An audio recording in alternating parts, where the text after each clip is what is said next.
Talks. Everything's on there.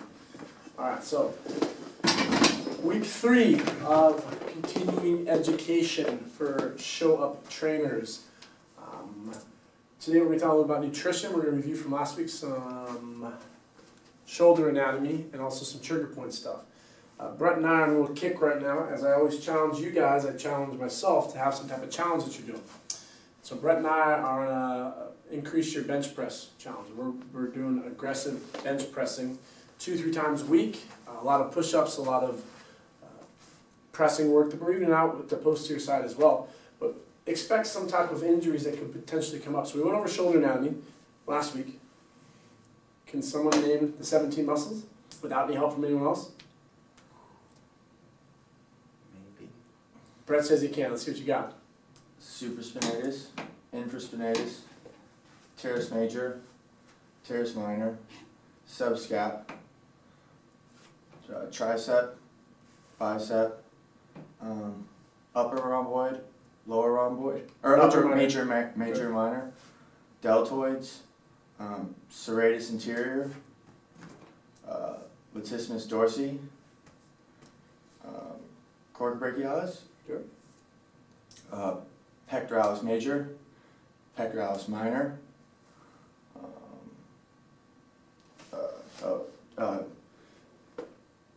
trapezius. Trapezius, good. One more. Shit. Elevator. There you go. Elevator. Uh-huh. Levator scapula. Yeah, so the 17th. The rotator cuff, supraspinatus, infraspinatus, teres minor, subscap. Those muscles are stabilized. They work with the joint right here, which is, we have 4 different joints, the AC, ST, SC, AC, and GH. And so we have the bone, which is the bone, humerus, clavicle, scapula. And there's a good article with Cressy back east, and he was going over, and you hear this a lot with trainers. It's always funny that people classify certain movements and they have really no justification behind it. I remember growing up that there's always this guy in the gym, and he would tell you when you do a cable row, you lock down your scapula and you don't move it. And then you just go like this, you just remove your humerus. And because that optimizes your lat engagement. But then you look at the communication between the two and the glenohumeral joint and the scapulothoracic and scapular aspect and how it helps move the shoulder. If you lock down the scapula, then you're going to be immobilizing a joint. So when you do some type of row, you do want to have your scapula move forward and then come back. You want it to move forward and then move back. Your scapula should track over your rib cage. And if you have a dysfunctional scapula, whether if one's higher or lower than the other, or it cannot protract or retract, there's going to be impairment and you can get some type of shoulder pain. Well, why am I talking about this? Is because of the 17 muscles, your shoulder can start hurting when you're doing a bunch of bench press. And we're not doctors, we're not therapists, we're not going to diagnose anything. The one test that you need to do, if you are concerned, is just see how your client moves. If that hurts them, maybe you should say, get that checked out by someone else. What are the 3 rules of thumb when it comes to training someone who has a slight shoulder problem? Nothing overhead. Just try to stay above it. Don't do a bunch of military presses, upright rows, doing exercises like pull downs, because that's putting the joint in a disadvantaged state if it is injured. What else? Anything that causes pain? No pain. You don't want anything. If I'm doing a row here that causes pain, don't do it. For some people, for most people, a bench press would be okay if they have some type of shoulder problem, but go closer. What plane is this? Sagittal. So when you go wider and you're in the transverse, it puts a lot of pressure on that joint. So I usually encourage sagittal plane of motion. I've worked with a couple people who can do incline press. That's good, that's all right. No pain is the problem. So stay below, do pressing here. Try not to isolate individual muscles like reverse fly in the transverse plane. Do exercises that do not cause any pain. Do you guys have any clients right now with shoulder pain? Yeah? Who do you have? Hannah? And is that started recently or? No, from the start. She says she's had it for years. Okay. She just can't do anything overhead. She can do push-ups though, so because she does yoga, I guess. How about landmines? Have you tried those? Haven't, yeah, I'll give it a shot. Because landmines are kind of like a variation. You can get doing even like a standing landmine where it's here and you're pressing, the end range is there, which is shoulder but you're not going above. So that's kind of a good one to throw in there. Scaption exercises are great with light weight to help fix it. So here's your dumbbell turning in and then coming into the range of motion. So if you were to have pain, I just tell people to go below pain. So here's internal rotation. I don't want you coming up here, that's not good. If that hurts right there, then do the exercise here. And just keep in that range of motion. Some other good exercises to do to strengthen it, because we're constantly trying to find ways to activate it, is to use the band or a pulley and pull back horizontally, abduct, externally rotate, and then come back down. Back there. I like that with the bands. It's a good one to kind of activate the shoulder girdle. What are some exercises you use to help activate the shoulder before workout? Tom, you got a lot of good ones. The kettlebell waiter carry balance, so the bell should be like above the wrist. Oh. And then I just swivel out like that. Okay. 90 degrees. So the doorknob, hold it. You have to resist internal external rotation, and then horizontal abduct, adduct. Let's go. What else do you guys do? I do the same thing, but just like here. Okay. Some people have a hard time of balancing the kettlebell, Mhm. you know? Or I usually get this stick, just put like 2 bands, and then just hang some Yeah, weights yeah. in there. So Mhm. they go up like really slow, and then bring it back down really slow, so it's unstable. So Mhm. it's all over the place, Mhm. and I have to like stabilize.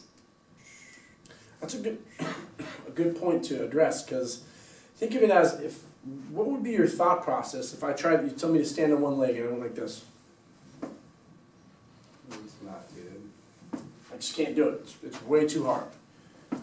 I can't even balance proprioceptive on one leg. So that tells me there's dysfunction in my hip potentially. My brain doesn't know where my body is. So when someone tries to hold an upside down kettlebell and they can't even do that, how do you think the reactivity of the rotator cuff is? Probably sucks. And so there's a delay in that firing, and so there's probably going to be some type of shoulder pain in there. I like the shoulder exercise with the foam roller. Do a push-up, come down. I was doing it with my clients today, nice and slow, because you have to resist this. You could do it on the wall. And just do push-up where you're here and stabilize that joint. But that's just going to kind of help a little bit. So if you were to floss, I'll floss you, right? You said you kind of... Can you get me on the ground? So, Of course I can get you on the ground. which shoulder hurts? Big boy, there we go. So when you floss, this is one technique, and I wouldn't go right to this, obviously. I would start out with some type of manipulation. So I'm going to have Brett get into my trap here in a second. That's what I would do first. So we put your arm out. We want to go above the joint. And we're going to cut off blood flow. We're going to come across. You're going to cover the previous wrapping. Anytime your client gets anxious or they don't feel good, they get lightheaded, dizzy, or the hand turns the color of death, you want to stop. But the purpose of this is to kind of break up any type of tissue that isn't working well or congested. And then what we can do is we can send some good blood flow in there. Just bring it back over here, wrap it. So this is pretty tight in there. You're going to go, you'll see the color of his hands are kind of dusky now. So I'm going to lay on the ground. It's kind of restricted. That's fine. So then what I'll do is I'm going to have him bend. So he's going to be here. There we go. And I'm just going to go through a healthy range of motion for external rotation and internal rotation.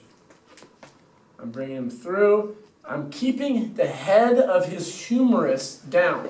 We don't want that anterior glide. So I'm making sure that I'm not taking him through a range of motion that is unhealthy for him. If anything were to hurt, I would obviously stop. He passed out. And now I'm communicating with him, seeing how it is. I'm applying some good pressure in there.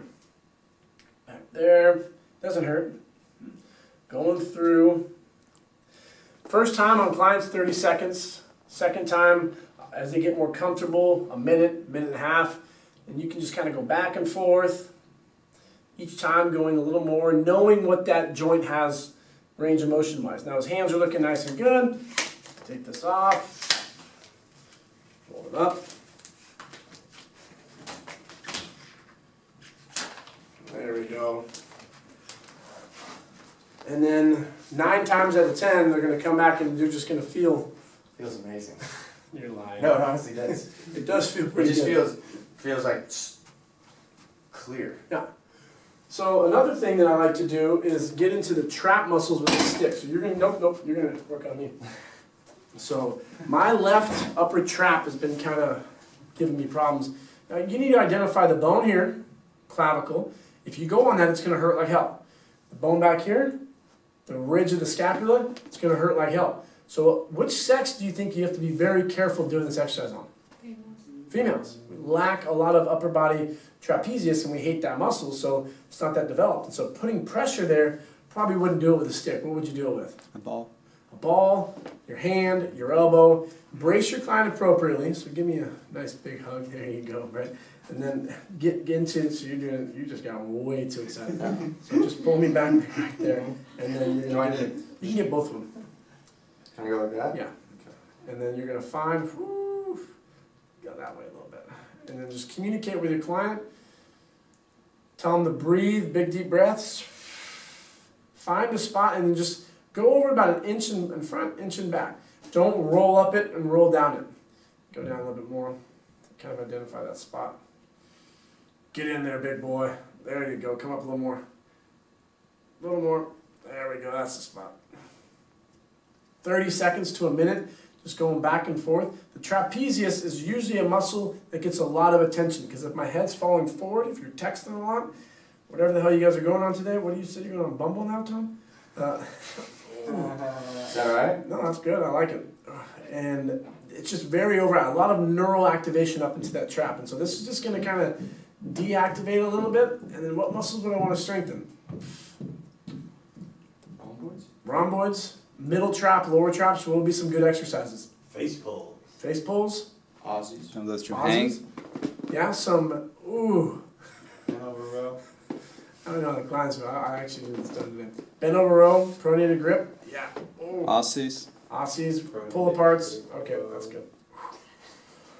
Whew. Reverse flies. We just fixed each other. Bass Brothers.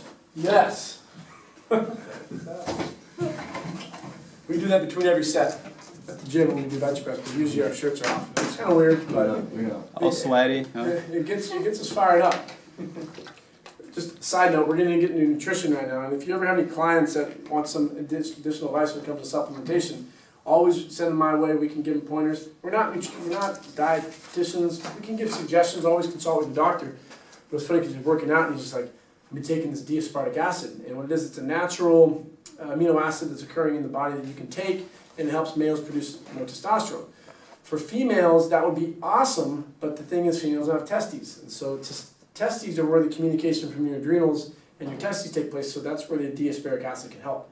So having a female take this stuff, it can actually be harmful for them. So it is beneficial for males. It helps produce your testosterone. But we were working out today, and he was like, "I took my D-aspartic acid, guys. I got all pumped up." You loved. He said you liked the bitter taste of it. Yeah. And, It's kind of pumped up. and then you told me I went back home and took some more because I didn't even read the bottle that one time. Yeah, you're supposed to do it 2 times a day. Is yours only one day? One No, time a it's day? like 1 and 2 on there, so I was excited. Anyway, side note, shoulder feels a lot better. Got into the upper trap. You can get into the infraspinatus where you come here, you find the inferior angle, find the soft tissue, press with your finger, press with your thumb, press with the ball. The more aggressive technique would be flossing. Don't go right to flossing. Let your client, really know your client before you get into that. It's a more aggressive physical therapy technique, but it does help it. Never take a client past any uncomfortable range of motion. I'd almost suggest just letting it sit there and just kind of tap it back. And just so you can see what the natural range of motion is. That's what the joint's going to do. Here, healthy. Here, healthy. So do that with your client before so you can see. We don't want this. If your client comes down here for internal rotation, that's really unhealthy for the shoulder joint. So you got to make sure that they don't have that, because if you were to crank on it, it could really hurt them. So there's proper application for certain techniques, and there's improper. People will look at that, they don't know how the shoulder works, and they try to flatten it out and then go back too far. We're just getting range, we're cutting out blood flow, introducing some range of motion and throwing blood in there. Okay, so ToneUp. ToneUp is a a student and I, we developed this. It's an amazing app. And it allows for us, and I'm always baffled the fact that we don't use this more. Yeah? Can't see. Yeah, that's okay. Well, I'll send out the report that comes in. But we'll go over basic nutrition first. I'll go over the app, how it works. There's no cost. It's great because the average person can't decipher it. If you were to read this, your clients don't know what this means. So 45 to 65% for carbohydrates, 20 to 35 for fat, 10 to 35 for protein. That's the ADA, American Dietetic Association. That's their recommendation. We don't have to go by the recommendation. You just have to be careful going below 1,200 calories. Never suggest that. So I like to give my clients more protein. I like to challenge them to take grains out. I like to increase good fats. We have a client right now we're working with that he's not eating much fats. So we suggest taking some coconut oil and putting it in your coffee. That's what I do a couple of times a day. Cooking with it. Butter, if you want to do the grass-fed route, that's fine. Put it into your, cook with your steak. I did some meatballs the other day, some red ones, and I just stuck a little chunk of butter in there at the end, and it's delicious. A little cheese in there. Get some good fats. This is for a client who had really, really, really low triglyceride levels, and we just interpreted his blood lipid profile analysis that his doctor gave him.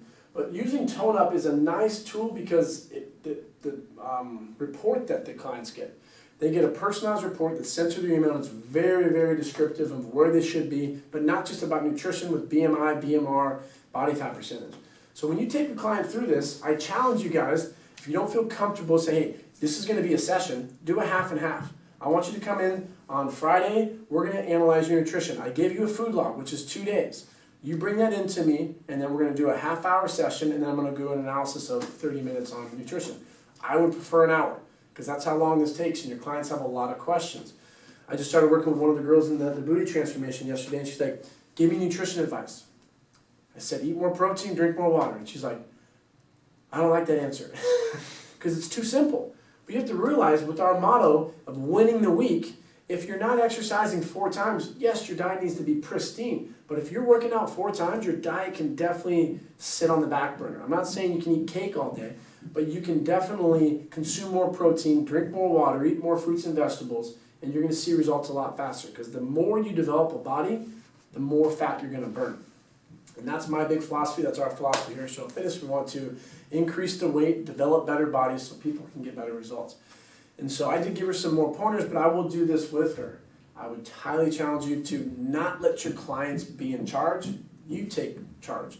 We're going to do this on Friday, and it's going to be a session. I don't want that. I wasn't asking you. I was telling you. So on Friday, when we normally train, we're not going to do that, and we're going to sit down, and we're going to go to Starbucks, and I'll show you what you're eating and what we need to start eating, because your training's been awesome. High five. But our nutrition sucks. And it's not just a wheel, but we're doing really, really good with the exercise aspect. But if we imagine what we would look like if we started talking about nutrition more. And the simple suggestions, eat more protein and carbs and stuff like that, your clients want more than that. And they're behaviorally, they're used to getting a food program or a food log, not food log, but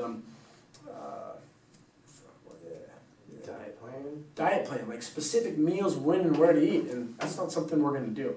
And that's a headache. Go talk with the dietitian if you want specific percentages and stuff of each meal. But what we can do with this app is really break it down to let them understand that you're eating too much, your goal is not realistic, this is what you need to do. So you go through the app, there's a big red button that says click it, and then what you do is you just fill out the data. Put your weight in, put your height, give yourself a goal. And then you go through, you add all that stuff in, it talks about your BMI, it talks about your BMR.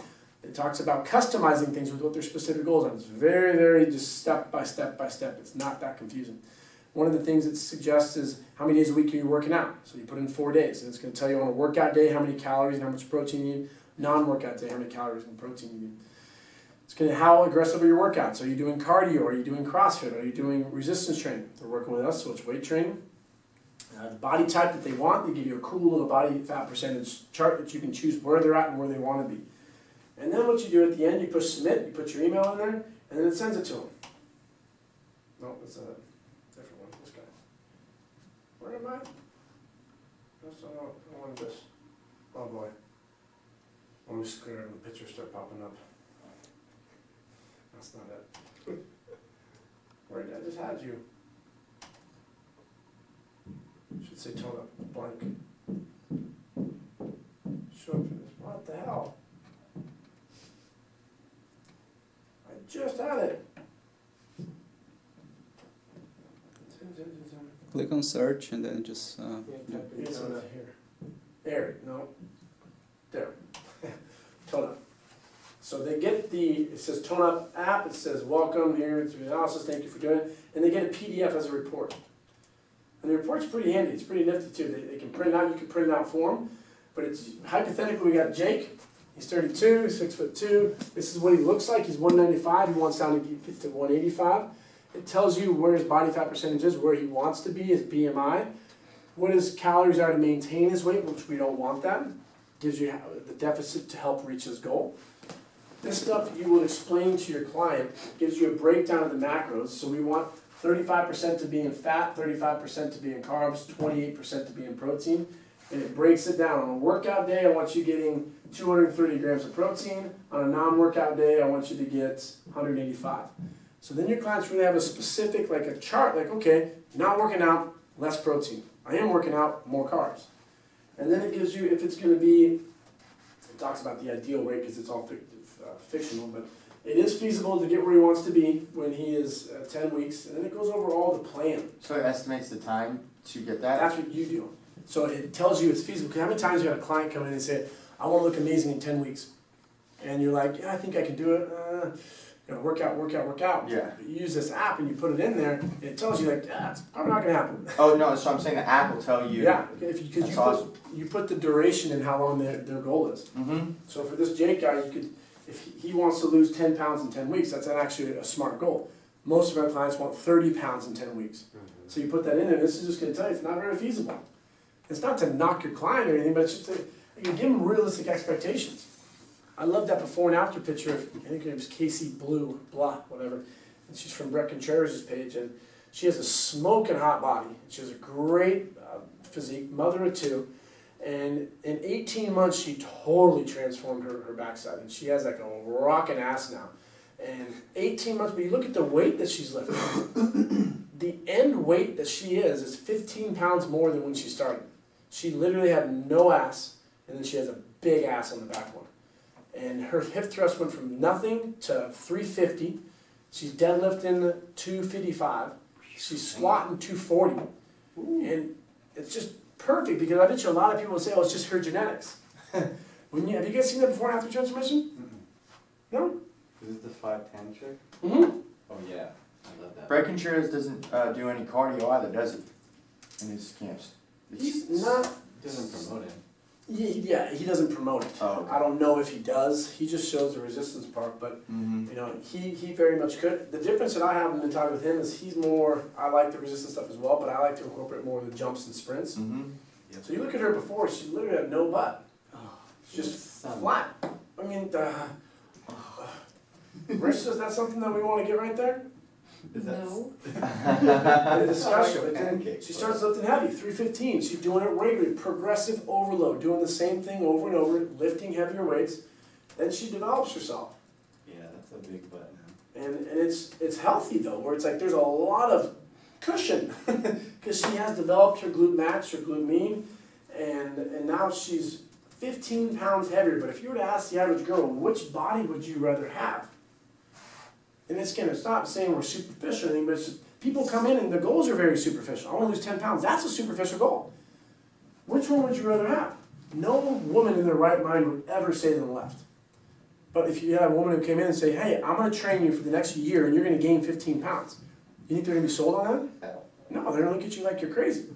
So we need to recondition our clients' minds and let them know that showing up regularly, lifting heavy weights, mechanically stressing the body, stressing and overloading it, and doing things by yourself and winning the battles every week. If you win 56 weeks in the year, I guarantee you your transformation will be incredible.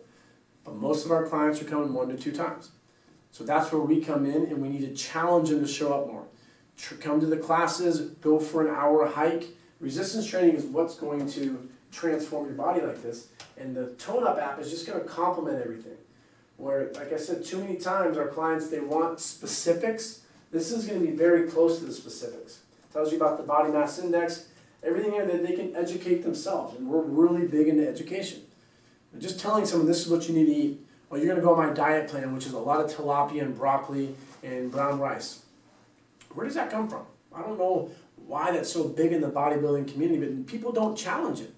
If you wanna have a piece of pizza, have a piece of pizza.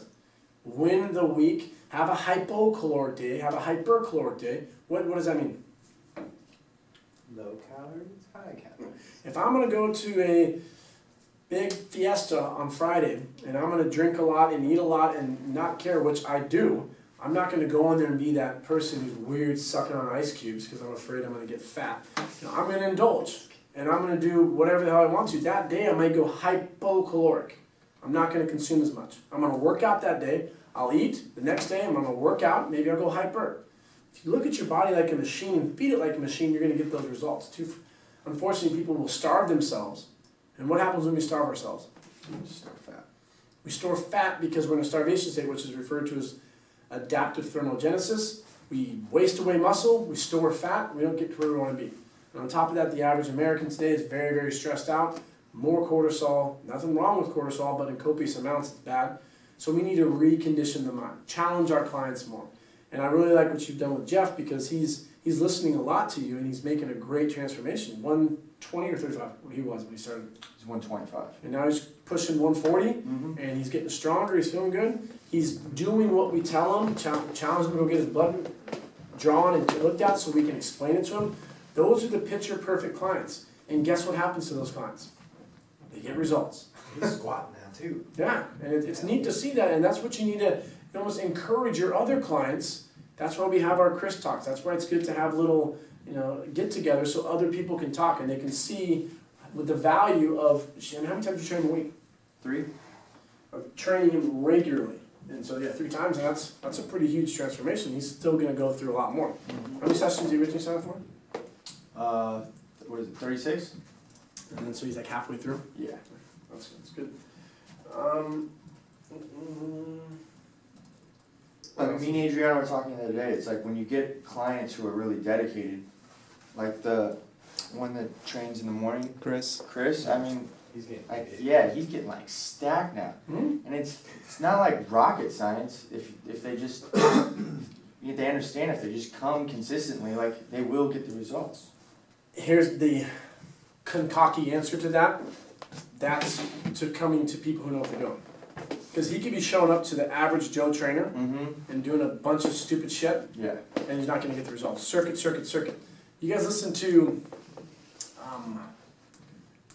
I want to say Carson Daly, but that's not the person I'm listening to. Ryan Seacrest.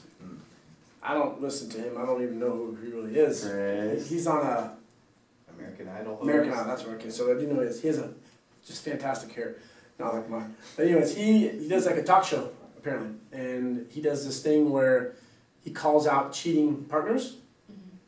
I don't know. I guess it's pretty funny though. But the one on today was, so what they'll do is they'll hypothetically call me, and I'm just random Joe Schmo, and they'll say, hey, Chris, who would you like to send some flowers to? You just won. I'm like, oh, I'm going to send it to my little crush, which is Joanne over here, and Joanne has a wife. And so they set up this trainer in Pasadena, and because the husband was suspecting that his wife was cheating on her. So he's on the show, they call the trainer says, I want to send it to the wife. Oh, yeah. And then, did you listen to it? Yeah. Oh, okay. And so then he said like, shh, on it. And so then, they found out, and he was just like nonchalant, just like, I gave her what she wanted. And he said, and so at the end of it, not Carson, Seacrest, was just like, I might not even go to the gym today because trainers are so freaking, they're just kind of sleazy. He says, I don't trust trainers. That's the mentality. And you have to realize that we're at the beginning of a huge evolution where we're going to transform the industry. And when people start thinking of trainers, they don't think about these douchey type of people. They think of educated trainers, smart, respectful, they have great character, they show up on time, they're not screwing their clients over, they're transparent. If you come into me and you say you want to lose 20 pounds in 5 weeks and you're going to train me once, I'm going to say it's not going to happen. You need to train regularly with me 3 to 4 times. That's optimal. I'll still train you 1 or 2 times. That's great, but don't expect wonderful results. And people respect that at the end of the day. But we're going to really leave behind that crappy character of what trainers have, and we're setting a good footprint. But additional stuff, tangents. Little thing on here has a cool consistency tracker, kind of like the win the week thing that I have and I talk about a lot. So your clients can print this out. And did you work out? Did you eat where you should have eaten? And did you get your protein? If you didn't, that's all right. But checks and balances is really good for your clients. They like to have that. What's NE? Yeah, it breaks it all down up here. It tells you. NE stands for, where is it?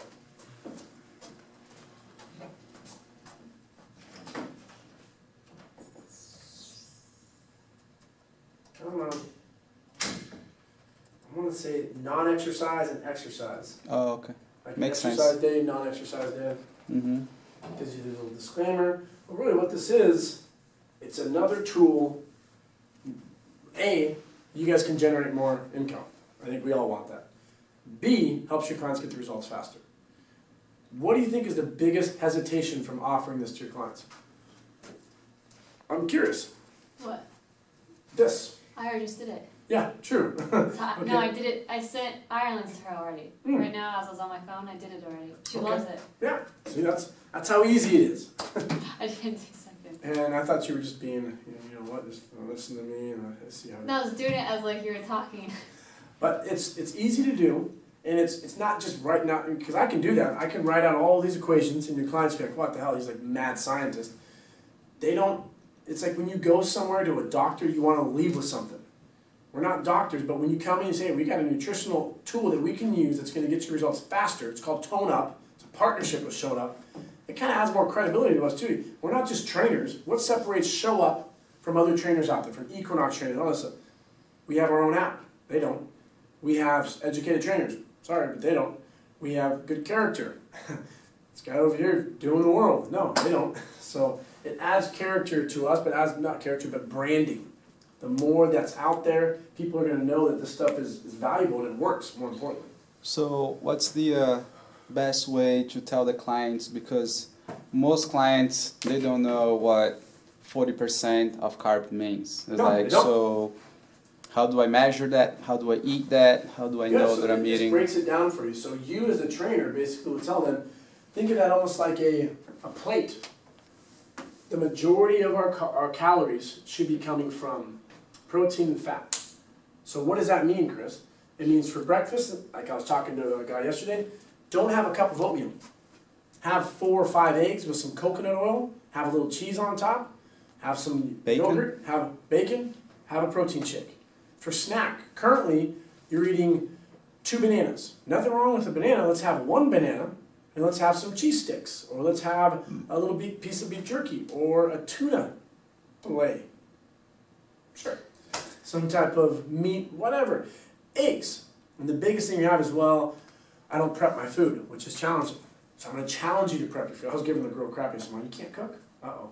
That's why you're not married. But that was a joke. Oh, that's a good one. That's a good one. But I was like, you need to start cooking. You need to start cooking and have barbecue chicken, whatever, learn to do it, and you can have it throughout the week. One of the hardest clients I ever had was a guy who took a biochemistry class, and in that class he learned about the bacterial formation when you put your food in the refrigerator. And when you learn that, it freaks you out. So he would not ever have leftover food. He would only eat food that was freshly cooked. So I'm like, is that how you are? Yeah, so it's challenging. And so imagine if you're starving, your client is here, they're not going to go home in Beverly Hills to go cook. So those are some hurdles that you're going to have. But the more you use this, and you can let your clients know the first time is free, just so you get your reps in. Or next time you're working with a client and you sell a package, that's why you should work with the 36, is because when you do 36, we give you 1 free nutritional consultant.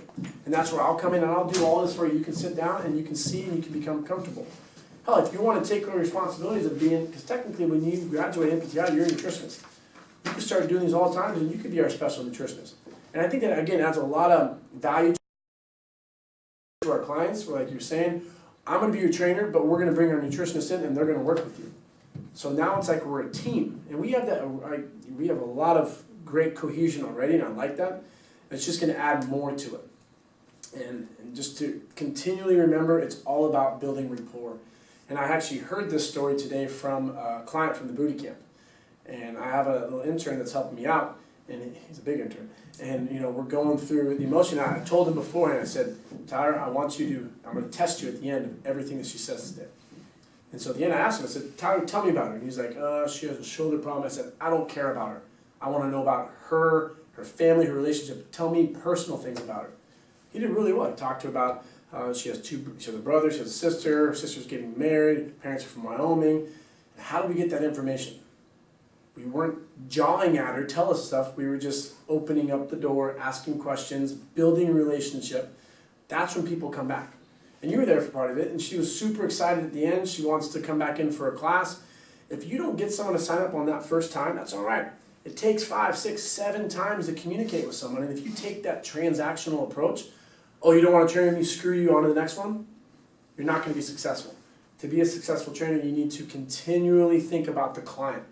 Which brings me to the next little part I want to go off on as, where did you go? Success. What the heck is this? Boom, deadlift. Who's it? I don't know. Oh, that's what's name's con. That's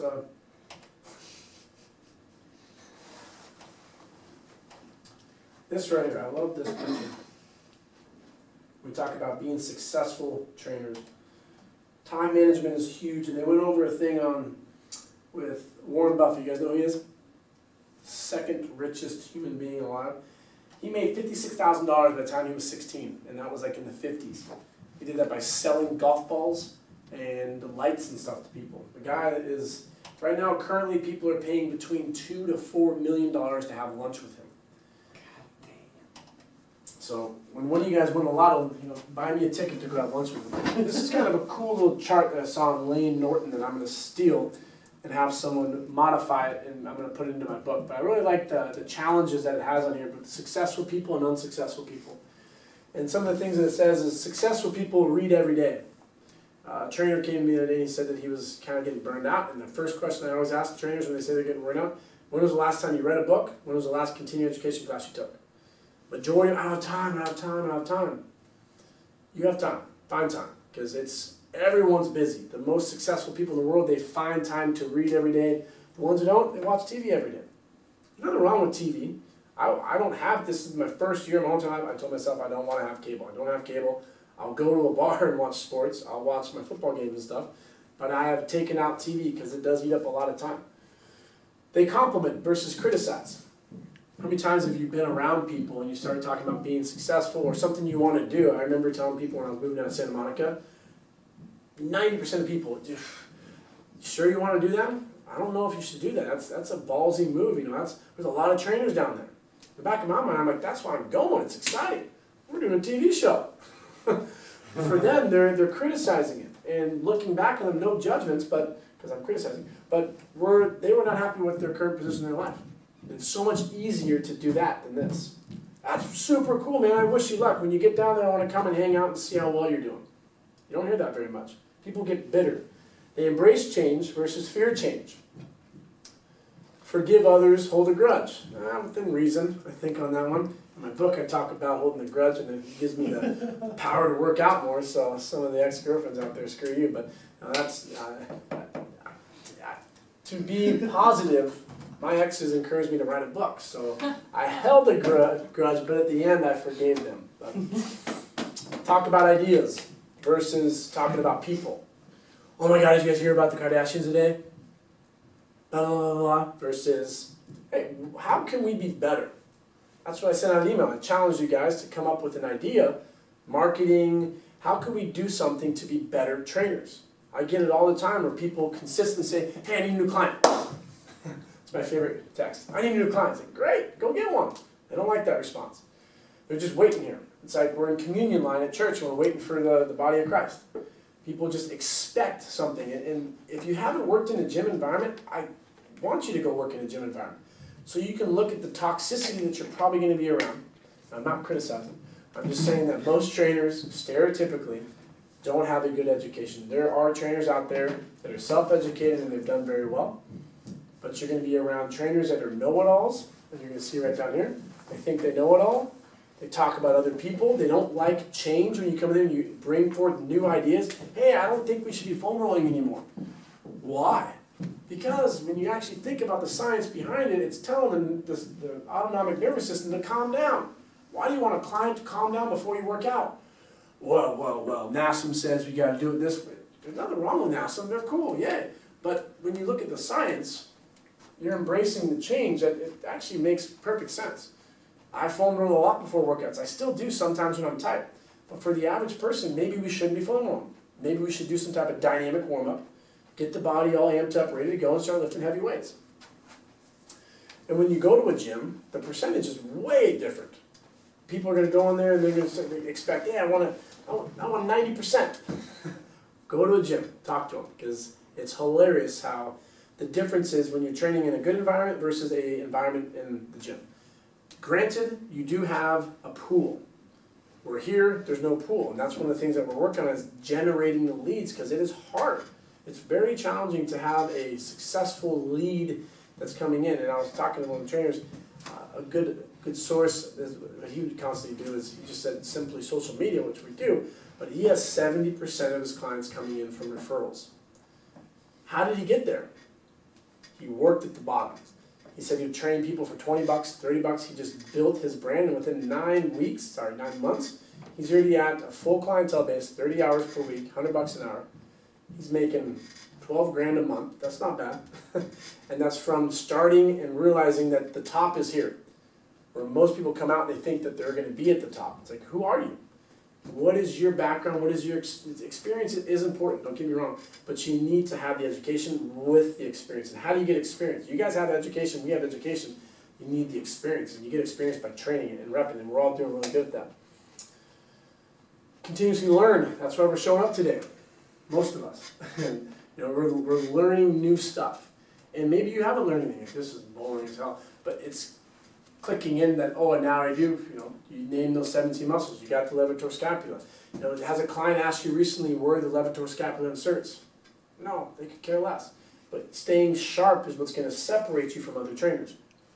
Accept responsibility for failures. Now, we talk about that word a lot, failure, and I love it's a coach who says, there's 2 outcomes in life, especially in good games. What are the 2 outcomes? Win or loss. You win or you learn. Or you learn. And that's a really good, if you think about sports today, we take that mentality, I lost, shit, you're mad. You may have lost, hypothetically, but you learned from that to be better. So we use the word failure, and we understand what it is, but people associate failure as really, really bad. Now, you don't like to, oh yeah, last year I failed a lot. It takes a lot of courage to say that you failed. I mean, I have not succeeded in things that I would like to succeed at the rate that I would like to. But it's all learning experience. Where I was 5 years ago versus where I am now, I would not have imagined that. And where I'm going to be in 5 years from now, probably be in prison. But it's not. Why? 5 years, who knows what the future is going to have? You're just going to continue to grow, and I see a lot of really, really big things in the future. Take over. His bitterness of The non-forgiveness. grudge will be like you go to jail. No prison. They're going to say, you know what, there's too many show-up fitnesses out there, you guys have transformed the whole entire world, and your narcissistic act of wanting to take down the Statue of Liberty and put yourself up there, you're in prison. So We'll bust you out, even if And then the last one I cut off, and I can't read it, it says, have a sense of blank and have a sense of entitlement. I don't know what this side says, but gratitude. maybe it's a gratitude, you think? That sounds good. And where when you help a client, and I was quoted in the newspaper, and I explained it because they said, what is the most rewarding thing about your job? And I said it on purpose. I said, when a client brings me a gift. And the person kind of looked at me like, that's kind of a superficial thing to say. I said, no, it's not. When you actually look at the reasoning behind a client bringing you a gift. They are so happy with the results that they're getting from training with you that they did something outside of their normalcy to think of you and say, hey, you're that important to me. And so, when the clients come in, they have little bags. I always get like a little dog. I get excited when they get me. But, we're good trainers. We know how to help people. You guys have any questions on successful versus unsuccessful people, or any comments on that? I like it. Yeah. You guys know I can talk a lot, especially when caffeine gets in me, so. I can talk about this for days. So Uh-huh. I'm gonna shut up now. So. No, and we can continue to talk about it, but in my experience with students and trainers that have trained with me and that are still with me, they have this mindset a lot.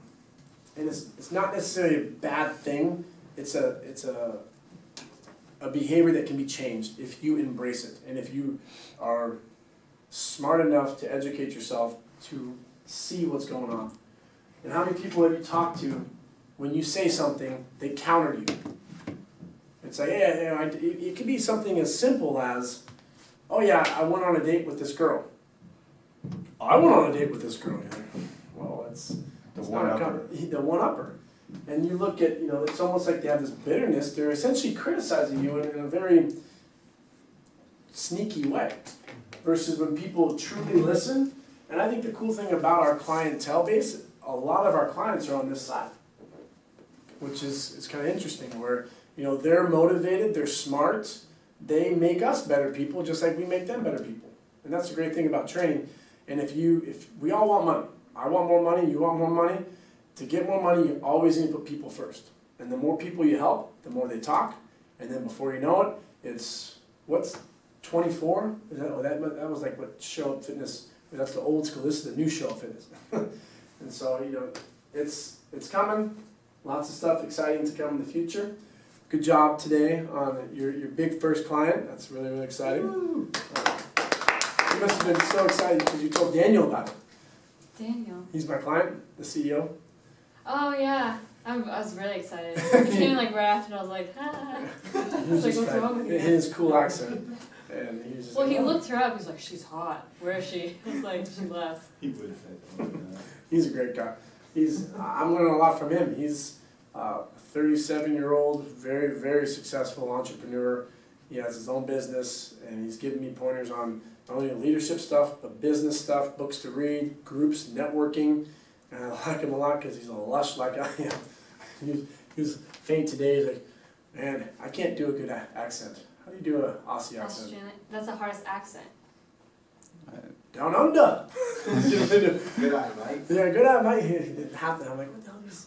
If you say raise up lights together, it sounds like razor blades in an Yeah. Australian accent. Raise up, Mike. Raise up lights. That's how they are. So, anyways, that's all I got for us today. I'll go over some of the corrective stuff. Very simple, but that's good for them.